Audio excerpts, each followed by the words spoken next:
Blood Vessel is now streaming on Netflix, and this Nollywood thriller took me on a roller coaster of emotion. Like, my emotions were just everywhere throughout this movie, and I was hooked from start to finish. This movie was one of my most anticipated movies that was coming out in the Netflix Light Camera Ninja. I was anticipating this movie because I know that Play Network always delivers. Although I was not really a fan of the Pokemon Girls, but I just trusted that this movie is going to be a masterpiece. And before we dive into this thriller, welcome to our channel. My name is Voke. And I am Inifome. Blood Vessel is set in a small village called Nembe in the Niger Delta region. It was once a very vibrant community, but now it's ravaged by oil pollution. Yeah, in this settlement, the destinies of 6 strangers intertwine when trying to escape their community. We have Abe and Onyibrakemi, 2 forbidden lovers attempting to elope. Then we have Olotun and Tekena. These 2 brothers are actually seeking better opportunities in a foreign land, so they have to pass through Nembe community to embark on their journey. Then finally we have Boma and Degbe. These 2 friends are actually activists trying to escape the military because there was a protest that broke out due to this oil pollution, and the protest actually went alright when a soldier was killed, so they're trying to evade the military. So this chance encounter leads them to become stowaways on a ship bound for Brazil. We all know how these things go. There's definitely going to be impending dangers. What initially seemed like a shot at a better life soon transforms into a nightmare. Like I said earlier, this movie got me hooked from start till finish. I did not know what to expect. I was not anticipating. I was not expecting anything. And when the movie actually opened, I was just hooked. Like, it was just so intense from the opening sequence. There was just this tension that was just building up perfectly. The story is amazing. A big shout out to the executive producer, and he was also the person that brought up the original story, Charles Okpaleke. I think the story is really beautiful, and the screenplay was brought to life by Musa Jeffery David. It was awesome.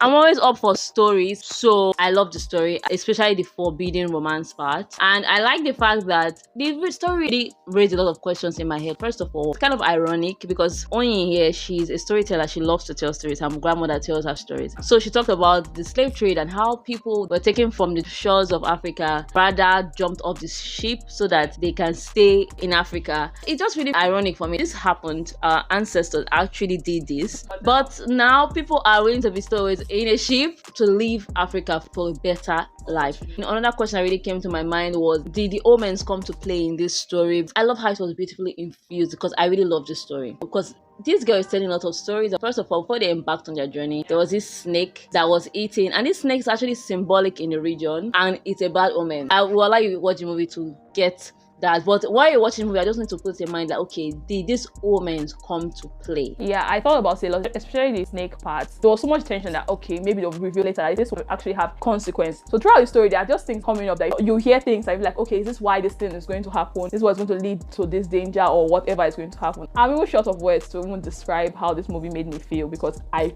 truly enjoyed it, and the themes were so nice. We had friendship. First of all, these 6 people, they're not really friends. They're from diverse backgrounds. I won't say it was friendship, I'll say some sort of kinship because they understood each other's story at the end of the day, even though at first they were like, oh, but there was this kinship to it all. In this kinship, in suffering, like, okay, all of them have suffered one way or the other.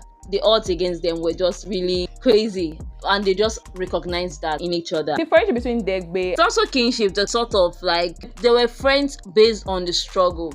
And I like that they bonded, yeah. Even though you don't like this person at first. Also, the corruption and the exploitation that was going on in this land, it was just so tragic. Then there was a big theme of love in this movie. It was a beautiful love story. It was nice. Will you not say the father, like, you will not blame for kind of things that happened in this, the entire story? He was just trying to protect his daughter, how he thought was the best way. I like this movie. I would give it a solid 5 out of 5. I love a good story, and it hooked me. I feel like the actors did not embody this role that it should be believable. The only people that embodied this role was Igor and his team. Igor was great. Abe was not so bad. Abe tried, especially when he was fighting Igor. Yes, he tried. But Onyi, I felt like most of the time Onyi was over. Onyi was coming in and out of her role. Even Dewi and Boma. Oh, like, I just really wish that the actors embodied this role. They did a good job. They did a great job. Tekena and his brother, they did not embody their role enough. Yes. The only one that really like was in my face too much was Onyi's acting. Like, especially at the beginning, as if all of them were in a hurry to just say their lines and move on. Francis Duro, great actor, but he did not embody this role. Yeah, I was expecting more from him. He played Mr. P. Abe tried, but I just wanted more. That was the only thing, but I was thinking 5-star regardless because the cinematography, the story, I loved it. I loved how it was perfectly weaved. It was okay, it was not terrible. The pacing was fine. Although it was, like you said, it was fast at some point, and maybe it influenced the story, like building up tension in you. And the music was kind of cool. It just helped to put emotions in your head and help you to build tension. I'll give it 5 stars. I enjoyed it. It's a good one. I would highly recommend that you see this film. The language spoken here is Ijaw, English, and Pidgin English too. Can you say this is your favorite Nollywood movie of the year? Yes! Before we start recording, I'm thinking, okay, how many Nollywood movies have I seen this year? I liked Shantytown. Shantytown was great, but no. I liked Gangs of Lagos. I gave it a 3. Yes, I gave it 4 stars. So this one is like the best Nollywood movie I have seen this year. Yeah. So you should definitely see Blood Vessel and thank us later. Yeah. If you have seen it, tell us what you think in the comments. Do you like it? And we will see you in our next video. Do take good care of yourself. Subscribe to our channel. Goodbye. Bye.